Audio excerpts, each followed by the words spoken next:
In this video, we're looking at a vertical free fall situation with an initial velocity that's downward. So I have a kid shooting a pebble downward off of a bridge with a slingshot. That initial speed is 25.0 meters per second, but it points down. So that's going to get a minus sign when we write it into the equations as a velocity. We're told the initial height is 65.5 meters above the river, and we're asked to use the approximation 9.8 meters per second squared for the magnitude of the acceleration induced by gravity. That's also going to take a minus sign when we write it in the equations. So in part A, we want the time it takes for this pebble to hit the water. So we start by looking at the kinematics equation that describes height as a function of time. So I have y equals y naught plus v naught t plus 1/2 at squared. And my final height here is 0, assuming that I make the most common choice of origin here and put the origin at the surface of the water directly below the pebble. That means my initial height is 65.5 meters. Now, given that up is positive in this coordinate system, I have to call v naught negative, so minus 25t. And then a is negative 9.8. The acceleration is 9.8 meters per second squared, but it's pointed down. Half of that is negative 4.9, so I get minus 4.9 t squared. And I'm left with a quadratic equation.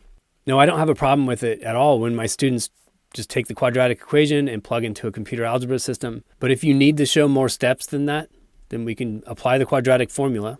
We're still going to have to use a calculator to simplify the square root part. And this is easiest if we get a leading coefficient that's positive. So I'm moving all the terms to the other side of the equation. So I have 4.9t squared plus 25t minus 65.5 equals 0. T is going to be negative. B, the negative of that linear coefficient, plus or minus the square root of b squared, that's 25 squared, minus 4 times a, that's 4.9. And then c, negative 65.5. So you got a double negative in the second term, making it positive. And then we divide by twice a, 2 times 4.9, which is 9.8. So I use my calculator to simplify the square root part. That turns out to be 43.7. And if I subtract that from negative 25, I get a negative answer for t. What I'm looking for here is the positive answer for t because this process started at t equals 0. So I'm only going to keep the solution corresponding to the plus. And when I crunch those numbers, I get 1.91 seconds for the flight time. Now, just to illustrate, I'd like to show how to solve this equation in a computer algebra system instead.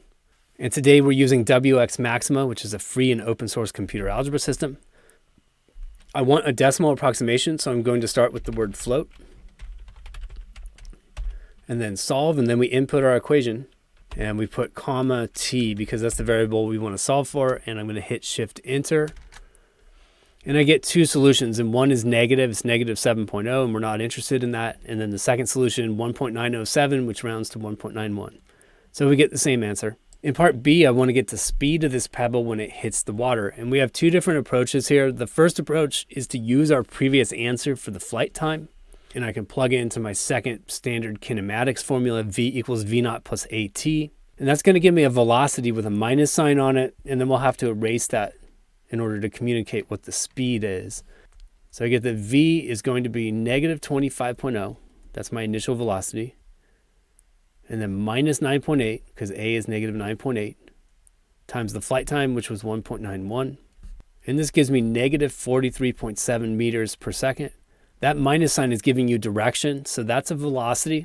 And if I want the speed, I just state the magnitude of this. Speed is 43.7 meters per second. That's just how fast it's going without indicating the direction. Now, the alternative approach to this problem is to not refer to our prior answer, maybe just to avoid any compounding rounding errors. And so this kinematics formula is typically third in the list. V squared is v naught squared plus 2a times y minus y naught.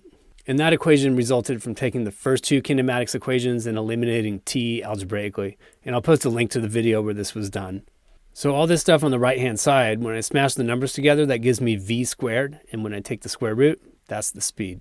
So v naught squared, I'm going to write 25 squared because the minus sign doesn't matter because I'm going to square it and it will go away. And then I have minus 2 times 9.8. That's pulling the minus sign from 9.8 out in front. Times my final y value, which is 0, minus my initial y value, which is 65.5. And the 0 doesn't do anything there. And then I can see I have a double negative in that term. And I'm going to get a positive contribution from that term. So I smashed those numbers together, 25 squared plus twice 9.8 times 65.5, and I take the square root. When I run the numbers on this, I get the same answer, 43.7 meters per second. And we're done.